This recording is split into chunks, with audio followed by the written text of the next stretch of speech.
the audition for Just for Laughs, I couldn't get an audition in Toronto. So I took the Voyageur bus back in those days and to Montreal and showcased at the Comedy Nest in Montreal. That's how I got the show. I couldn't even get an audition here in Toronto. I still can't get an audition here in Toronto for the show. Now, wow. Welcome to Worldwide Entertainment TV. Today we're joined by Canadian comedian pioneer Lisa-Gay Tremblay, the first Canadian woman to perform at Just for Laughs.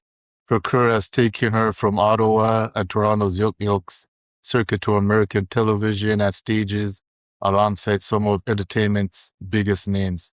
She has released her first comedy album, Unretired, and she's bringing the material to Toronto this weekend. Welcome.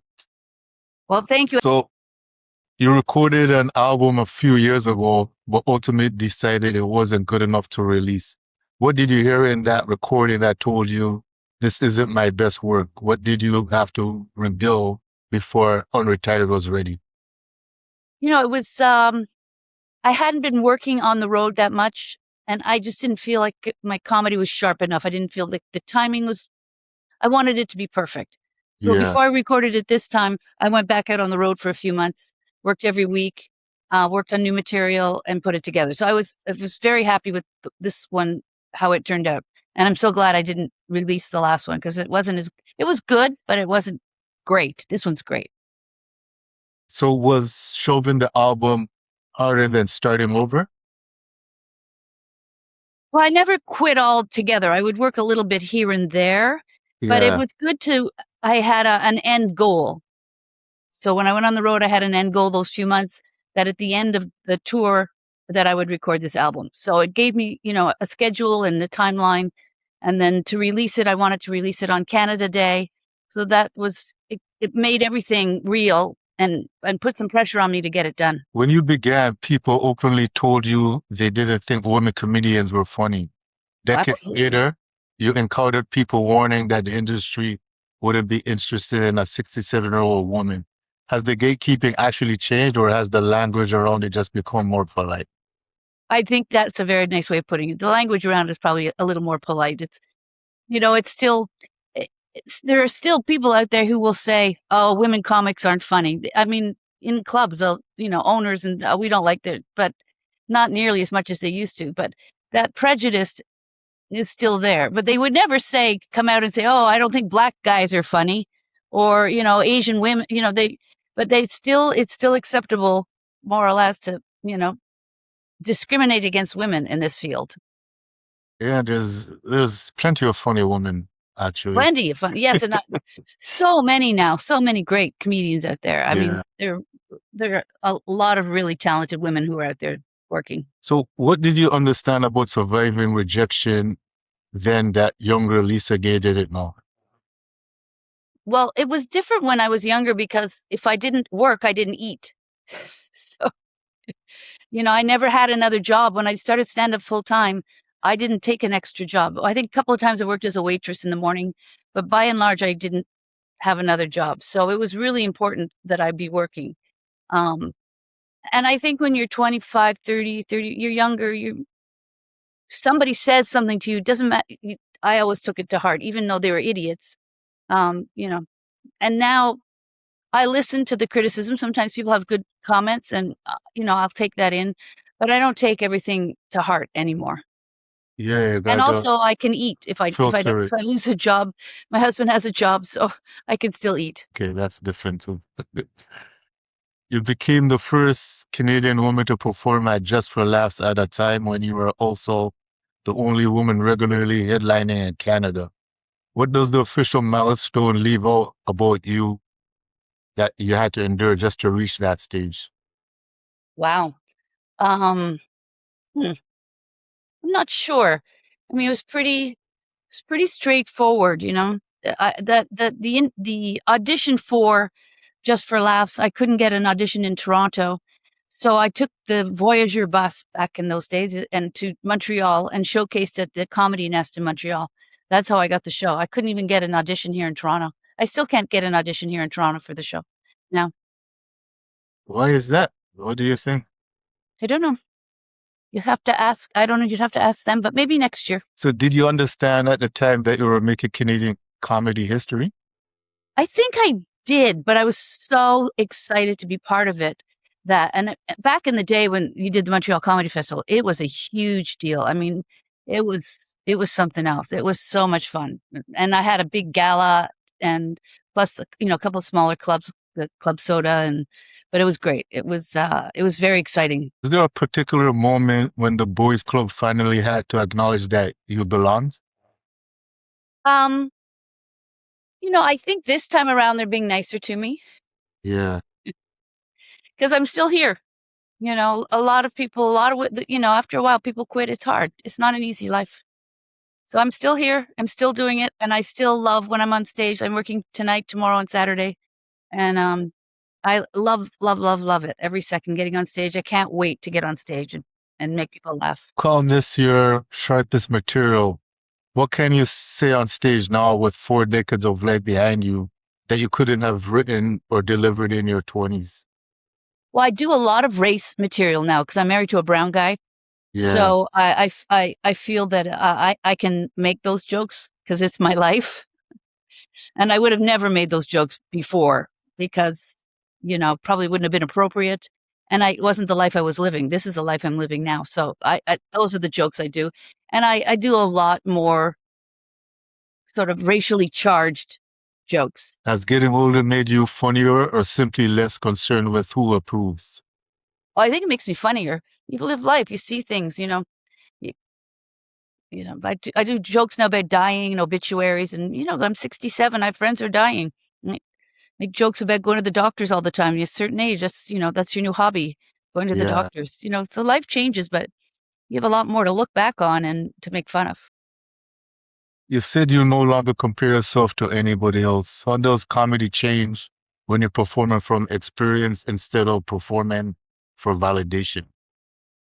I think it gives you a confidence that, and even if you do a joke and it falls flat, it it doesn't take the whole rest of the set down with you. You have one joke, it doesn't work. Well, okay, let me work on that. I always record my sets, and the next day I go back over them and see what's working, what's not working. So I think it gives you more confidence to try new stuff too. There was a comedian that recently told you that watching you reminded him why he started stand-up. What do you think he saw in you that night? I think he saw me having fun because that's what he said to me after he said, "You remind me why I started doing this." Because I Yeah. think a lot of times, and I'm lucky, listen, I'm lucky because I had time off to have a family and do other things and just, work a little bit here and there. But for a lot of people, this is what they do 4 or 5 nights a week for 20 years. And it can get demoralizing, it can get difficult if you're not getting the traction you want with your career, the respect you think you deserve. And it can be very tiring and exhausting and depressing. And so I haven't had that right in the last 10 years. I've been living my life doing other things. So I'm here with sort of fresh perspective. I don't have that monkey on my back right now. So I think that's what he meant. He saw me having fun on stage, and I was having a blast. And it wasn't a particularly huge audience. Crowd was about half full, but they were having a good time. I was having a great time, and we really So connected.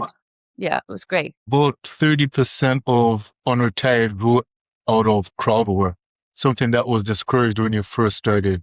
What does talking directly to an audience unlock in you that a completely scripted set cannot? Well, so what I typically do is I take my scripted set and I try to blend it in with audience work. And sometimes it takes you down a different path, or sometimes it takes you straight ahead. But I love talking to the audience because you never know what you're going to get. It keeps you sharp, keeps you on your toes. And the audience likes it. They like being part of the show. The rest of the audience really enjoys watching basically mental gymnastics. You've got to be sharp. You've got to know what you're doing. And it's fun. And I'm really good at it. And I love doing it. So many crowd work clips online now. Do you think audiences sometimes forget the difference between genuine improvised skills and a viral moment? I think so because I think a lot of I handle crowd work differently, I think, than most comics do. I always do jokes up front, 5-10 minutes, just so the audience can see that I'm funny. And then as I said, I do jokes about being married, and I'll ask somebody if they've been married a long time. And so then we'll talk about that. Or I talk about, your grown adult kids moving back home because my daughter's moved back home. So I'll pick on them or whatever. So I try to weave it together. Sometimes it doesn't go that way. Sometimes it just goes off in a whole different direction. I've had the last big show I did. We had a bunch of guys there for a bachelor party. Who's coming to see me for a bachelor party? So, I had a lot of fun with the boys and their bachelor party. So you never know where it's going to take you. And I love that because it's fresh and it's exciting for me. You described yourself as the first white woman to perform on Yuck Yuck's Nubian comedy show. Yeah. Race is part of your material and your interracial family, like what you just told us. What did performing for a predominantly Black audience teach you about the difference between being fearless and simply being careless with a joke?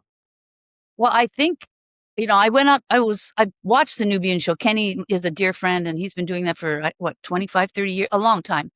And they never let white people on, certainly no white women. And I was coming to Toronto, and I called Kenny. I said, "Can I do the show?" He goes, "Sure." And you have to be fearless. I mean, if the audience smells, if you've ever watched Evening at the Apollo, if they even sense any kind of weakness, you're done. And I just went up there, and when I make comments about race, there's no hatred in my heart, and I think that's what comes across. I talk about the differences, and because when people say they don't see color, they're liars, because everybody sees color, or in my case, lack thereof. And it's how you perceive that color. What does that mean to you? Yeah, you can't be. I did a second Nubian show. I think the first one, from the back, I couldn't see who was in the front row. And I thought it was a white guy because he had an orange baseball hat on and a plaid shirt. And when I got on stage, it was a Black guy. And I said, "What the hell? I thought you were a white guy from behind. What kind of decent Black guy wears a purple plaid shirt and an orange baseball hat?" Like, the brothers are not happy with you right now. So, that's how I started that show.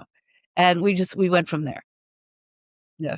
You see that? People pick up on the, what you call it again? The improvisational skill that you just provided there. But a lot of people be afraid to make those comments. But, it was a Nubian show. That was the whole point of it, right? That's the whole point of those shows.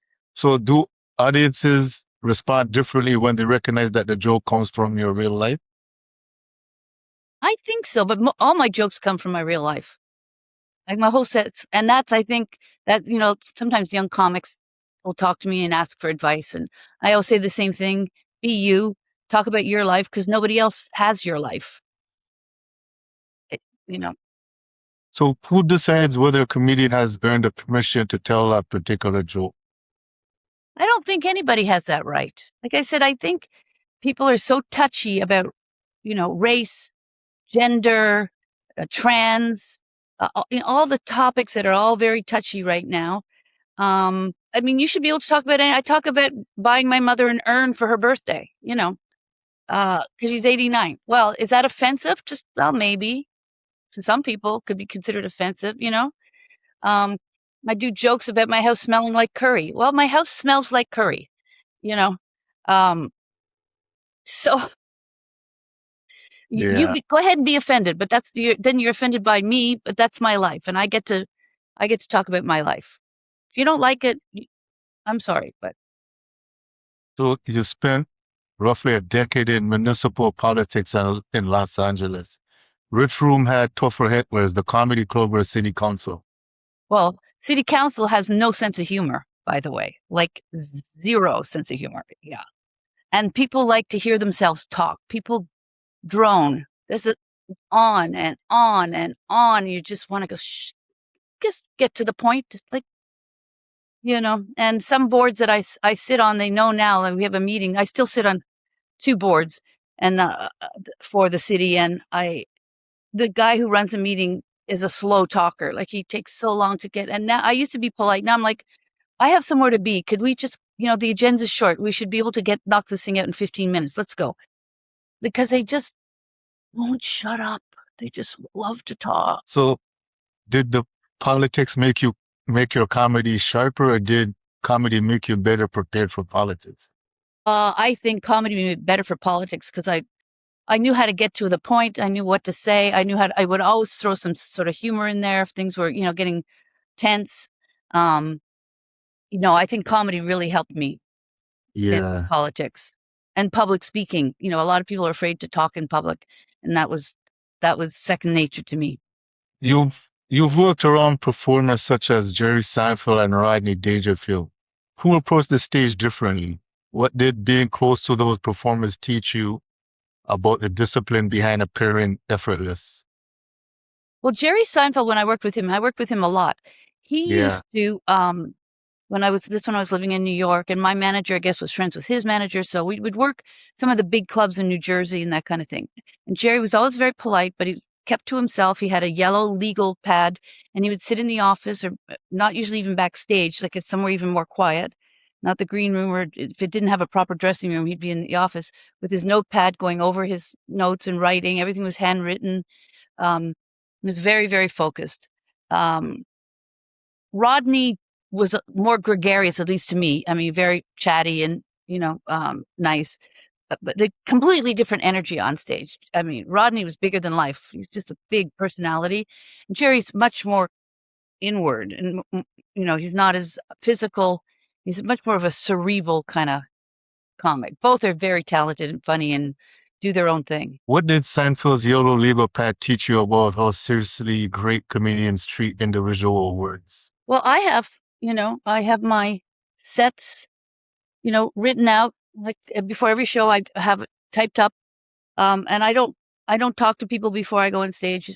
I don't drink any alcohol. I don't eat really. Yeah, Even if I'm just like tonight, I'll be doing 10, 15 minutes, just get in my zone. I always, even when I'm headlining, I'm there from the very beginning of the show. I always watch what's going on, who the MCs talk to, who might be trouble, who to avoid, who looks like they're fun, who's participant, whose birthday it is, whatever's going on. From the yeah. very beginning, I'm always there until I go on stage because I want to know who that audience is, and I want to be prepared mentally, and I want to I want to feel confident that, when I hit the stage. Built much of your life in Los Angeles, but returned to Canada to create and launch this album. After seeing Canada from both inside and outside, what do Canadians understand or misunderstand about our own sense of humor? Well, I think Canadians are fabulous. I mean, Canadians have a good. I mean, look at who's come out of Canada, the comics. Um, I was just doing an interview for a book that somebody's writing about Norm Macdonald, and Norm and I started on amateur night together. And I went back and I said to the guy, "Let me see if I have any newspaper clippings from back in those days, because I have got during COVID. That's what I did. I put 40 boxes of photos together and put them in albums. I think I did 30 albums of my whole life."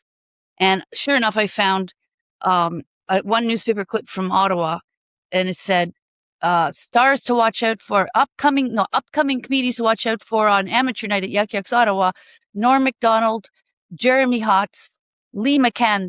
I used a different name when I first started. Lee McCann and Chris Finn. That was amateur night. Yeah. So those are the people. Canada turns out. Canada, I think Canadians are more polite than Americans, Because and once I you think said we're that, I said to nicer. myself, well, how could I forget guys like Jim Carrey? Yeah, Yeah, so yeah. what can you see in a Canadian room that an American audience might completely miss? Well, one of my jokes in my new album, I refer to Canadian Tire Money, and Americans would, and I left it on the album, but even knowing that, it's being distributed in the U.S. too, I was like, too bad, it's a Canadian album, we're leaving it in because it's my, my nod that I'm Experience. Canadian, Yeah, you know. yeah. You haven't returned simply to revisit the past. You've also been developing a Canadian talk show concept called Beaver Tales. What kind of Canadian conversation do you believe is missing from television right now? We don't have a Canadian talk show right now. We have none. There's none, and we need one. We really should have one in Canada. I mean, this is a big country. The fact that we don't have one is not good, and I'd love to have a talk show, and I think I'd be great at it, and I think Beaver Tales is a great name, and we have a lot of Canadian people, and we could have other people on the show as guests who don't just have to be Canadian, but definitely a Canadian slant to it. We need one. We don't have any. We have The Social, which is, during the day, but we don't have like a standard late night talk show. Be your dream first guest. Wow. Dead or alive? God, I think that's a great question. Who would be my very first guest? I think I'd like to have a Canadian star, like Celine Dion would be, that would be fun. Wouldn't that be amazing? Be a good lunch. Celine Dion would be my dream star. Is Unretired the comeback, or is it the proof that a much bigger second act has begun? Well, I think the latter. I think it's second act has begun. It's a completely different perspective than 40 years ago when I started. People can stream Unretired, but what will they experience at Yuck Yucks Toronto this weekend that they cannot get from listening to the album? Well, you never know what's going to happen live. You just don't know. Come and be surprised. So which days exactly are you Tonight, going to be there? Friday and Saturday this week. Okay, so Yeah. You once left a Secure Statistics Canada career because you couldn't accept spending the rest of your life behind a desk. At 67, what are you still unwilling to settle for? I'm not even close to retiring.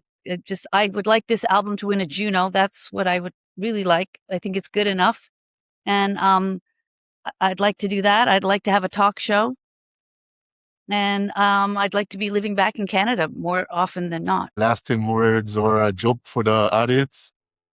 No jokes, but I think people are living longer than ever before, and I think a lot of people, when they get to a certain age, they think, well, they're done. Now they can, travel or just relax.